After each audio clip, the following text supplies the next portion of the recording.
Okay, what we're going to do here is we're going to try and concatenate this and this and this into a single string of text in this right here. And there's two ways you can do that. The first is by using an ampersand.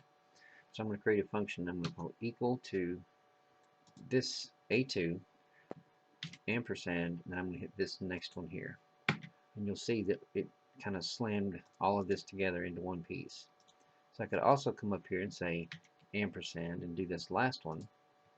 And so now you'll see that I've taken this, this, and this, and I've put it all into one big messy string together. The other thing that you can also do is while we're in this formula, you could, if you wanted to put spaces or something else in between these, you could put these in any order. You can also, in between these right here, I could say open parentheses, put a space, two spaces, and then put an asterisk just for something. Another two spaces and close it, and then I'm going to put another ampersand. So what this means is A2, and then you're going to attach this string I just typed, and ampersand means, and then you're going to attach B2, and ampersand means, and then you're going to attach C2. And so you get this, okay? And then you can just copy this formula down. So there's that way of concatenating strings together. And as you can see, I've got a note right here that indicates what I was doing. There's another neat function called concatenate.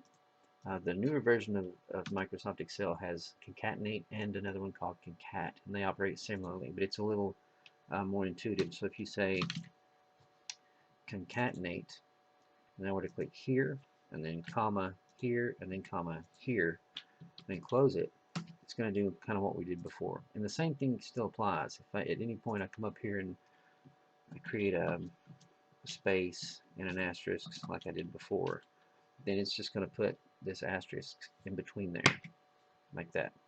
Now the other thing that's kind of neat is if you wanted, you can create a separator. So this here is just any character string I want. And what I'm going to do is I'm going to say equal to concatenate this number.